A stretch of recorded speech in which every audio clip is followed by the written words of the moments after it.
Olivia pinamangha ang netizens sa kanyang beauty. Si Olivia Crisologo ay anak ng veteranang aktres na si Beauty Gonzalez at art curator na si Norman Crisologo, ay patuloy na gumaganda habang lumilipas ang mga araw. Sa ika-9 na kaarawan ng anak ni na Beauty at Norman ay nag-request ito ng sporty party theme at makeup and hair. Sa isang video na ibinahagi ng aktres makikitang masayang inaayusan si Olivia at game na game ito sa mga nilalagay sa kanyang mukha.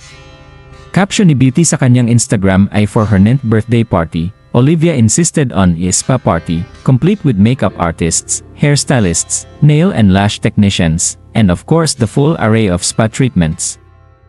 Great girly fun! Siya talaga nauna sa lahat ng treatments. Thank you everyone for coming. Ang kasabihang like mother, like daughter ay talagang totoo para kina Beauty Gonzalez at kanyang anak na si Olivia. Bukod sa kanilang natural na kagandahan, pareho rin silang may mahusay na panlasa pagdating sa fashion, lalo na sa pagsuot ng makukulay na outfits.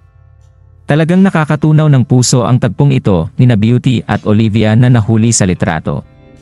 Ang ngiti ni Beauty ay nagpapakita kung gaano niya ini-enjoy ang bawat sandali ng pagiging ina kay Olivia. Ang simpleng mga sandali ni na Beauty Gonzalez at ng kanyang anak na si Olivia ay tunay na mahalaga at nakakabagbag damdamin. Tinitiyak ni Beauty Gonzalez na makapaglaan siya ng dekalidad na oras para sa kanyang minamahal na pamilya. Sa kabila ng kanyang abalang schedule bilang isang aktres. Sa comment section, napansin ng mga netizen na si Olivia ay tila mini version ng batikang aktres dahil sa kanilang magkahawig na mga facial features. Tunay ngang maganda ang kanilang samahan at napakaganda din ni Olivia na nagmana sa kanyang parents.